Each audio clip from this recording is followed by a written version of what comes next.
na si Abby, guys.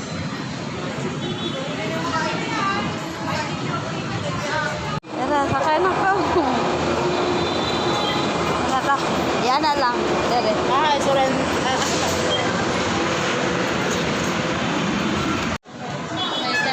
Dati na si Abby mag-LRT. LRT kami papunta ng MOA.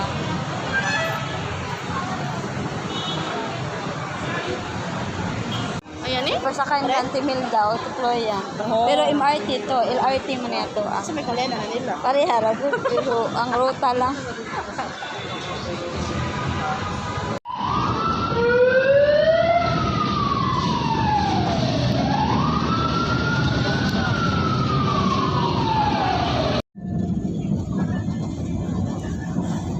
Dito na kami sa Baclaran. Si Abby, kinabahan. Sarap.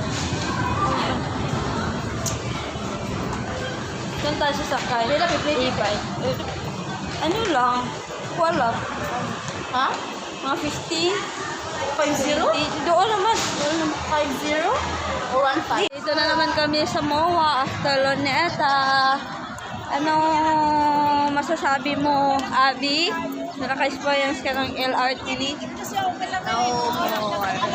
No more. Takot na takot ko siya kanina, guys, kasi sobrang puno kasi, tapos muntik na siya maiwan. Pwede naman siya maiwan kasi pwede naman kita hintayin bago ako mag-exit. Ayaw niya, kaya parang kinakabahan siya. So, dalawang beses kaming yung hindi nakasakay ng train kasi sobrang puno. So ngayon, kailangan talaga sumiksik kami doon sa isang train para makasakay kami. Tapos nahuli siya. Sabi, sakay B.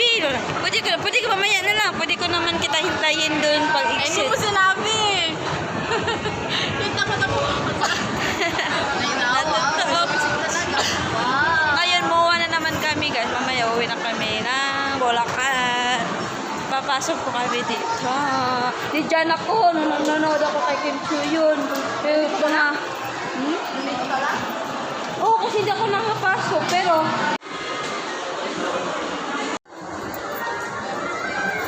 asa ka mo ito, mag-shopping ka. Shopping ang isa, guys. Si Abby. Nabibilhin ka po ba? Mo tunanawag ni mama pag nayagi mo ni mga nakitaan.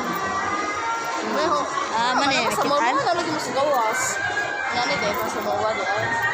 Oo, nasa kawa. Pwede lang pwede.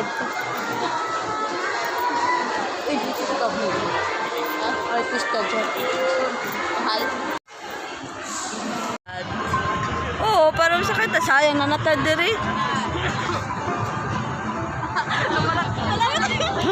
Kubaan mo ito na yun. Sakit-sakit kita, ano. Ay, napabali hagdan. Saka sa to dito sa taas.